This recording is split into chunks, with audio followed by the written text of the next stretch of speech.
Welcome back to the Fully Booked and Making Bank podcast series. I'm your host, Laura Schoenfeld, and this series is my client attraction playbook for ethical coaches and practitioners who want to get high paying clients every week so you can reach 10K months and beyond without resorting to sleazy influencer marketing tactics or having to sacrifice your personal life with back to back clients or 24/7 work. Today's episode is all about the one thing you must have to succeed in a crowded market as a coach or practitioner. Now, I'm not big into this idea that there's only one thing that you'll ever need to be successful. We all know that business and entrepreneurship is way more complicated than just, oh, fix this one thing and everything's going to work perfectly for you. That said, the thing we're going to talk about today is one of those pillars of your business that if it's missing or not done effectively, it absolutely will seep into every part of your business, and it's going to make it very hard for you to be successful, especially in the market that we're in. Now, what we're going to talk about today is market specificity.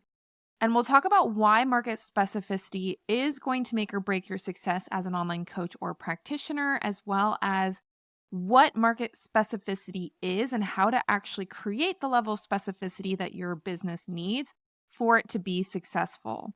Market specificity is a topic that we get into inside of my signature program, the Nourished Business Accelerator. And the reason why we go into this very early on in that program is because it really does make such a huge impact on not only what you are selling, so the type of service you're offering, how you're designing it, how you're packaging it up into an offer, but also the way that you message in your marketing and your sales strategy to attract the right people for your business so that sales are easier, you get better results for your clients, and everyone has a better experience inside of your business, most importantly, you. So, market specificity is one of my favorite topics to talk about, and we're going to get into it today to help you understand what it is, how it affects your business, how it has changed in today's unique market that we're all dealing with, and how to make sure that you are effectively creating that specificity in your business so that you can have an effective marketing strategy and get more clients, especially high paying clients that you love to work with. So, first, let's talk about how do you actually know that you're not being specific enough with your marketing strategy? This is something where so many of the people we work with inside of our MBA program think they're being specific. And when they actually get coached by me and my team, we go deep on this kind of stuff. And I'm telling you, 9 times out of 10, people come into this program without any understanding of what level of specificity that they need to make good money in their business. And they're making assumptions about how specific their business is that are completely inaccurate. So that's a huge part of the puzzle that we fix right away for the people we work with. Because if it isn't in place, here's how you're going to know that the specificity piece is not working for you, or it's just not specific enough to function in the market that we're currently in.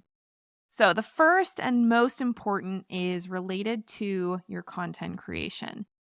If you're creating content on a regular basis, you're being consistent, you're spending a lot of time on it, you are thinking about it. It's not like you're just whipping some random stuff together or posting pictures of your cat and wondering why people aren't interested in becoming clients. You're putting a lot of time and energy into creating the content, whether it's social media, whether it's your blog, whether it's a podcast. You spend hours creating this content, but your engagement is very low. You're just not getting a lot of eyeballs on what you're creating. And for whatever eyeballs you are getting, they're not converting into clients, at least not in a consistent, predictable way. Or in some cases, maybe they're not converting into clients at all. So that engagement with your content, it's not the only metric that matters. And I will say sometimes engagement can be a little bit of a red herring when it comes to the success of your business. But if you are putting content out on a regular basis and it is not getting much attention and it's not creating clients for you, that's a pretty good sign that your strategy for your marketing is not specific enough. Another kind of more subtle problem that you can run into is having this really inconsistent message. So you are frequently changing what you're talking about. There's not really any sort of consistency to the exact topics you're covering. There isn't a through line as far as who you're talking to, what problem you're talking about, what you want them to understand and believe about your service and about the problem that you solve so that they can become clients. You're constantly mixing things up. You're trying to figure out, okay, maybe if I just super diversify things, if I just talk about all sorts of different stuff, somebody will find me and I'll just go broad with my messaging and try to appeal to more people. Now, you probably know, but if you don't already, when we are talking to too many people, we end up talking to nobody. So you end up resonating with no one. You end up not really showing people in any sort of consistent way that you have a proven solution to the problem that they have. They're not really sure what you do. They're like, okay, well, she seems smart, but not really sure how she can help me. So even if they follow you, they're not necessarily looking at you as the go-to person if they want a actual solution to the problem that they're having. So if you're finding yourself bouncing all over the place, testing all sorts of different not related content, not related messaging, then that's a good sign that you do not have the level of market specificity that you need to guide the actions that you're taking in your business, as well as to get the clients that you want. Now, I know that some of you are getting some clients or some inquiries, and it's not like it's total crickets, but another sign that your messaging strategy, your marketing strategy is not specific enough is the people that are reaching out to you are not necessarily the best fit. Now, maybe that's that they say they can't afford your services. We all know that saying that you can't afford it doesn't mean that you couldn't afford it. It just means you're not seeing the value compared to the investment. But you're getting a lot of those people that are not interested in spending money.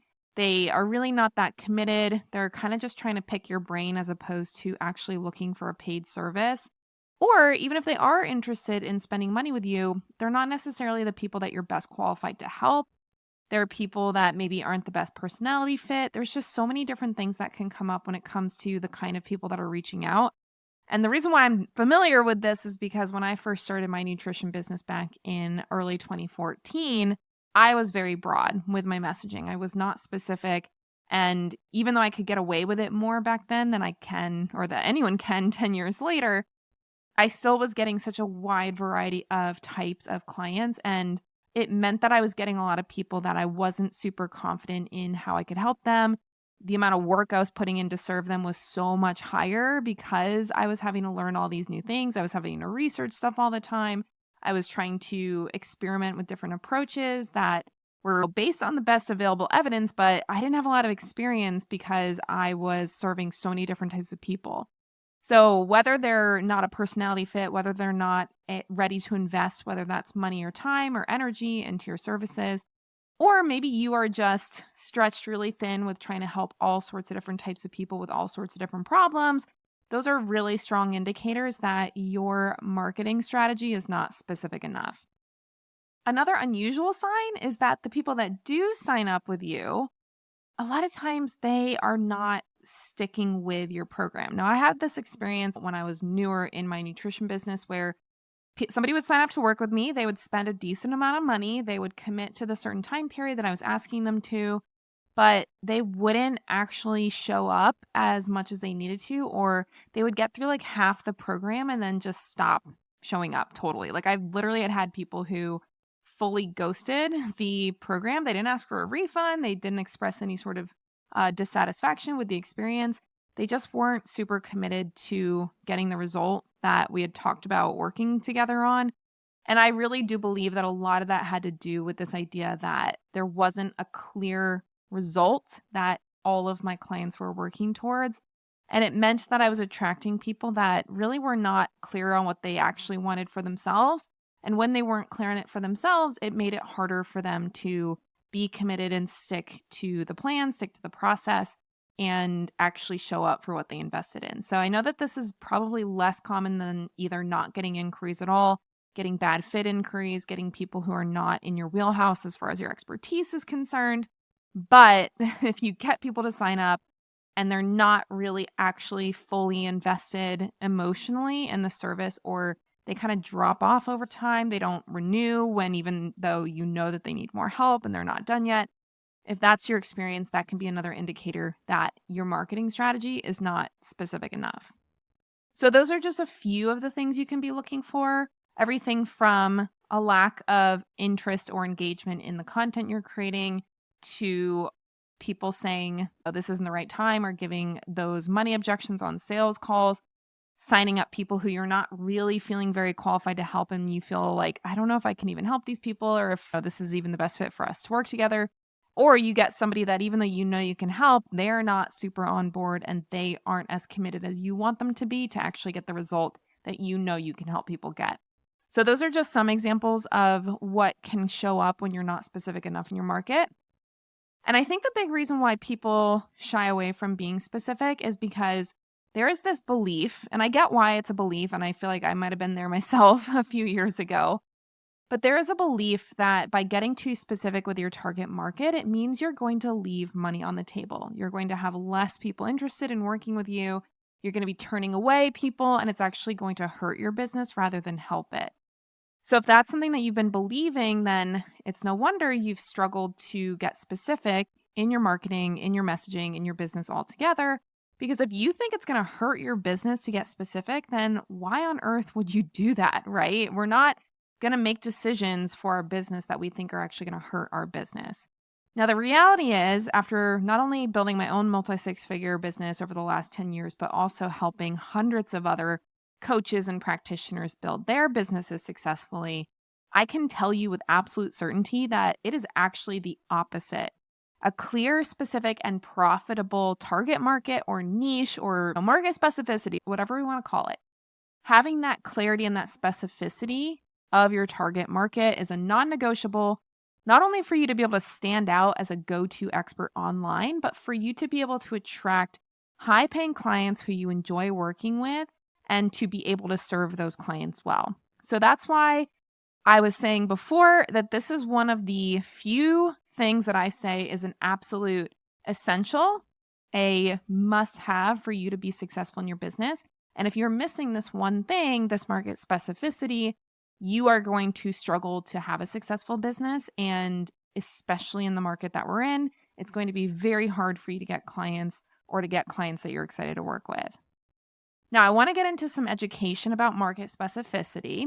There are 5 different levels of market sophistication that are going to impact the kind of content you're putting out there, the kind of program and offer you design. Everything from your marketing to your delivery strategy will be affected by the level of market sophistication that you are in your unique niche, and how specific you're being with the entirety of your business. So there's a book called Breakthrough Advertising by Eugene Schwartz. This book was written in the 1960s. So at this point, it's like over 60 years old at this point. But the book has a ton of wisdom for marketing in it that really has not changed since the 1960s. The interesting thing about sales and marketing and human behavior, human psychology, is that even though the technology has changed pretty substantially, human behavior has not changed. So we can really rely on a lot of these behavioral tendencies and human psychology principles to guide how we build our business, even as the landscape of the actual market changes. So in his book, Schwartz asks us for our own business to answer this question. How many similar products have your customers been told about before? When we can answer that question, it'll tell us what level of market sophistication we have for our particular niche, for our particular industry. And as I mentioned, there are 5 different levels that Eugene Schwartz describes in this book. The first level is the lowest level of market sophistication. And when we talk about sophistication, it is related to your target clients. How sophisticated is their understanding of their problem, of the solutions that are available, and of the choices that they have when it comes to getting their problem solved. It's not about how much money they have. It's not about their education. So don't misunderstand the word sophistication. It's really about exposure and understanding of what options do I have to get this problem solved. So the first level of market sophistication is when there are no other products that your ideal customer has ever experienced or been exposed to in order to solve their problem. So that means you're the first person in your particular market, and you can just literally focus on solution awareness as your main marketing strategy. Solution awareness means you're just showing people that you have a solution to their problem. So an example of this would be if you discovered a cure to cancer, you don't have to convince people about why they should go with your cancer cure because you're the only cancer cure that exists. So that means the solution awareness approach is just telling as many people that a solution exists as possible and knowing that there's really no competition and there's nowhere else for them to get the solution. Now, this level of sophistication is probably not going to be relevant for any of you because I don't think at this point there's any problem that coaching, consulting, if you're a health practitioner even, there's really no problem that exists right now that doesn't already have some kind of potential solution for it, even if it's a bad solution or even if it's a solution that's completely different than a coaching or consulting solution. So as an example, if you work with weight loss clients, we all know about all the weight loss drugs that are coming out like Ozempic. Ozempic is a very different approach to weight loss than coaching and nutrition consulting is, for example, or fitness or, any of the stuff that is our normal lifestyle changes that would help with weight loss. But that is a competitor. If you're in the weight loss space, I'm sure you've had to deal with it before and, probably have to deal with it a lot. But basically, that's a competitor in the market, even though it's a totally different type of product. So it's not that there has to be other competitors that are the same as you. It just means that there has to be other types of solutions that are available that people are aware of to move into the next level of sophistication. So again, probably very few, if any of you are actually in level 1, but if you were in level 1, you would just be focusing on solution awareness. Now, if there are a small number of other products, it's not like this huge, crowded, saturated market, but there's a few. People know that there's a few options. It's kind of like, if we're talking about electric cars, Tesla is going to be probably the one that everyone thinks of when it comes to the main company that sells electric vehicles, but pretty much most other companies have some kind of option for an electric vehicle. So it's not like there's tons and tons and tons of electric vehicles on the market the way that there are for gas vehicles, but there's a few, right? So Tesla is not the only electric vehicle that you could choose from. And that's an example of the second level of market sophistication. So you're not going to be focusing on solution awareness because generally people know that a solution exists at that point. If there's a small number of other products, you have to start focusing on how your solution gets better results than the other products that are out there. And again, this is the second level of market sophistication.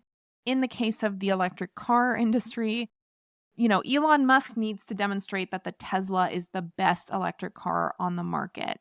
It doesn't have to be massively different. It doesn't have to be this like totally different type of product. There just needs to be elements of it that make it better than the other ones that are for sale.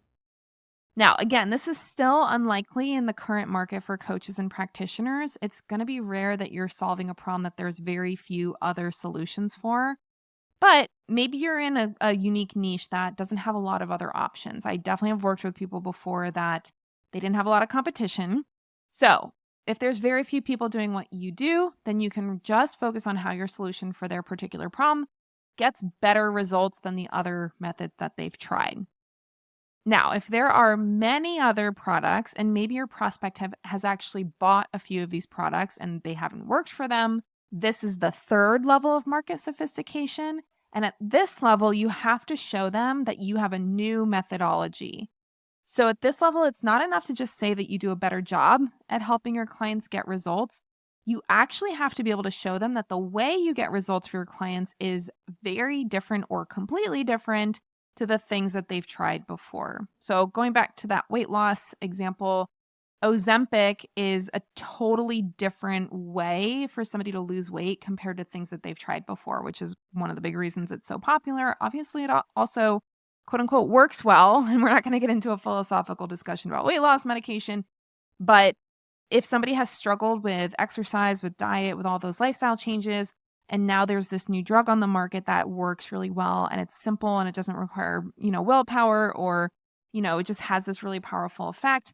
That's a new methodology that works for potential clients and they're going to flock to it, even though it can be very expensive, right? If your insurance isn't covering those medications, it can be thousands of dollars a month, but they see it as if this is going to work, it's worth it. So at that third level of market sophistication, that's where the methodology of what you do to help people becomes extremely important.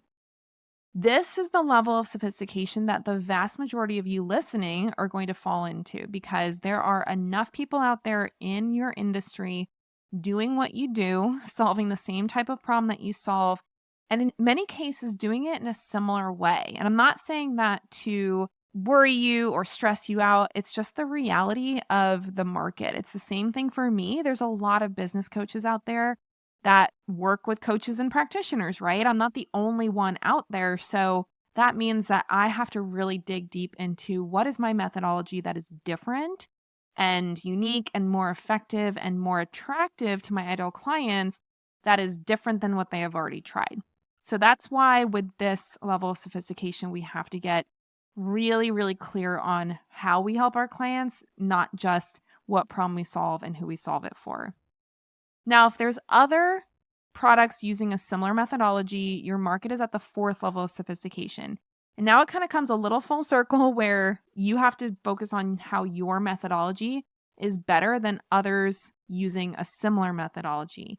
So if you're in a market like the health and fitness or nutrition market, relationships, parenting, any topic that has a ton of coaches, consultants, and experts, and even free content in, there's going to be a lot of people in your industry who are helping people with those similar challenges. They're going to be using the same type of methods as you. In most cases, you're not completely reinventing the wheel. So this is where we have to look for another level of differentiation and specificity on top of just the methodology itself. So yes, the methodology can be similar to other people's methodology, other coaches, other consultants, but what is it that makes yours more attractive than the other ones out there that are doing things similarly? I do think a lot of people in the coaching and practitioner space are in that fourth level. So the third and the fourth are similar. The fourth is the distinction where the methodology itself is very similar across competitors versus just there being a lot of competitors that have a solution. So either way, this is where the specificity of who you help, what problem you solve, and how you do it, and what makes you different in the way that you do it. How is your offer different? How is your solution different? All of that specificity is crucial for you to be able to stand out in the level of sophistication we have in the market, in the industries that we are in. Now, according to Schwartz, eventually the market may get to a level of sophistication where the market no longer wants or believes in a solution and competitors start dropping out of the market. This is what he considers the fifth and final level of sophistication. We are not there even close yet with the online coaching or practitioner space, but it is something that can occur if it becomes an obsolete market or people literally just give up on believing that there's a solution to the problem. So the example I use for this one is the horse and buggy market. Back before there were cars, people used horse and buggies to get around, and they were shopping for horse and buggies. So they were looking for the best one. They were looking for the one that was the nicest or the cheapest or whatever it is, right? Like that was what they were looking for. Once the car came out, people really were not that worried about who's the best horse and buggy on the market, right? Nobody cares about the horse and buggy anymore. And the focus is on now who's got the best car. And so a lot of horse and buggy makers would be dropping out of the market. I'm sure, there's enough people in the world that still use horse and buggies like the Amish or whatever, that it's not a completely obsolete market. But if you compare it to the automobile industry, it's basically dead, right? So that is something that is very unlikely to happen in our industry, but it could. And that's the fifth level of sophistication. I don't think it's something you have to worry about, but it is something where if your industry becomes something where people don't believe there's a solution anymore, or that it's just a bunch of nonsense, or, oh, this is just snake oil, then that can become something that makes it really hard to sell. So I hope that this helps you have a better understanding of the different levels of sophistication in the market. As I mentioned before, I believe we're somewhere in the third and fourth level, depending on what industry you're in. And that means you need that specificity in who you help, how you help them, and what makes you different than the alternatives that they have tried already when it comes to solving that problem. So it's not enough to just say, I can help you with the problem that you have. We need to start talking about exactly how we help people with their issue and why what we do to help them is different than anything they've ever tried before. Because in most cases, people have tried a lot of things and they haven't worked. If they're still struggling with this problem, they have not found a viable long-term solution yet. And so if you can come in and show them how your methodology is actually different than anything they've ever tried, that is going to be way more attractive to them than if it presents to them as like, okay, yeah, I've seen this before. I've done this before. It didn't work last time. Why should it work this time? So with market specificity, this is why having a clear and specific and profitable target market or niche is a non-negotiable for you to stand out as an expert, for you to attract people to your business, and to get high-paying clients to say yes to the programs and services that you offer. Now, to wrap things up, I want to tell you a little story about a client and friend of mine who is the perfect example of what can transform in your business when you get specific and clear and focused in your target market, and you focus on a target market that is actually profitable. So my friend Jennifer Fugo, we met a long time ago, actually in a mastermind, and we worked together in the last couple of years to help her get her business to the next level. But she was very gracious enough to do an interview with me, and I'm going to be able to share that interview with you guys to hear more about her story. But she shared on this interview all about her journey to creating what is now a high multi-six, possibly she might have cracked the 7-figure level in her business in the last year. But she is doing incredibly well in her health and nutrition specific business. But she struggled for about 10 years to even make a profit in her business. So let alone actually doing well in her business, she literally was spending all the money that she was making in order to get her business off the ground, and she went without a profit for 10 years. Her original business was called the Gluten-Free School. That business was focused on helping people go gluten-free successfully. She worked her tail off on it. She created all this content. She created a program. She sold coaching. She had a bunch of degrees and certifications to demonstrate her expertise. But people just were not buying. And even though her blog was growing, her content was getting a lot of eyes, her social media was growing, she was not getting clients. She dealt with low engagement, even with her larger audience. Her income was extremely inconsistent. She was totally overwhelmed by the financial stress that she was under. And she was wasting a ton of money on doing all of this stuff that was, in theory, going to help her build her business. But her target market was completely off, and it didn't really matter what she was doing. Everything she did was going to fall flat because this target market was not clear, not specific, and not solving a high value problem. Everything changed for Jennifer when she decided to narrow her focus to a specific and underserved niche in the health space, which is chronic skin conditions. She completely changed her business to focus on solutions to skin problems like eczema and psoriasis. The response to this niche pivot was incredible. In just 1 week, when she launched a summit on healthy skin, she gained 15,000 leads and earned $85,000 from the summit. Now, this was a huge contrast to her previous struggles, where even when she was giving away free strategy sessions, she wasn't getting any interest. So by focusing on a specific and profitable niche, this brought clarity to her marketing message. It attracted clients who felt truly understood and excited to work with her, and totally willing to pay her the rates that she deserved as an expert and as somebody who was able to help people massively transform their skin health. So this allowed Jen to expand from her one-on-one services to scalable group programs and digital products. She even has actual skincare products now. And she has just completely exploded in the last few years with this change to the skin health niche, when she was working just as hard, if not harder, for 10 years in her gluten-free school business with almost nothing to show for it, not even a personal income.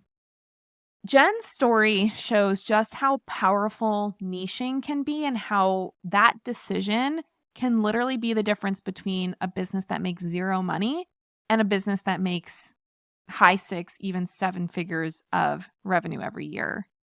Her story is a great reminder that the key to success in business goes way beyond just teaching something that you're passionate about or even something that you believe people need. What will really make or break your success is whether or not you are selling a proven solution to a high value problem that people already want solved, and are serious about it enough in order to pay both money and time and attention when it comes to getting the result. And that is exactly what a specific and profitable niche selection will do for your business.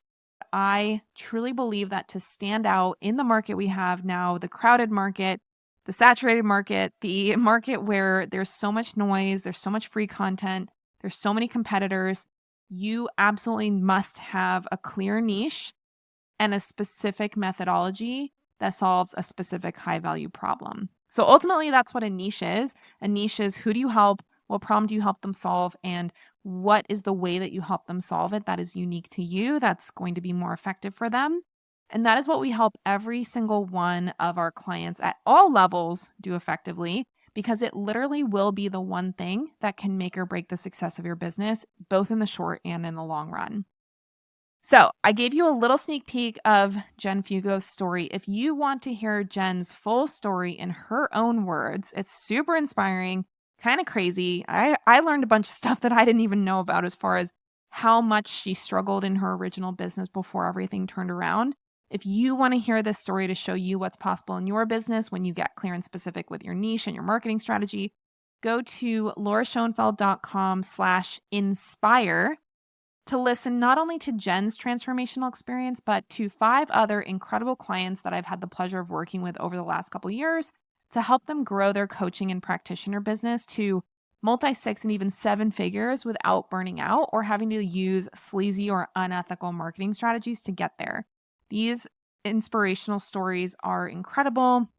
These people that are very similar to you, where they were either struggling to get clients at all in the beginning, or they were working at a pace that they really couldn't sustain, seeing dozens of clients every week, almost every day, and in a business situation that was barely making them money and totally burning themselves out. So I would love for you to listen to those stories to get inspired about what's possible for you and you make the changes we discuss in this podcast. I know that it's going to benefit you tremendously to just have that sense of everything that's possible for you as an online coach and practitioner. I hope that this conversation was helpful for you today. In our next episode, I'm going to be sharing what to do when your offer isn't selling, even though you're amazing at what you do. I know I've been there before, and I'm here to help you get out of it as well if that's where you are.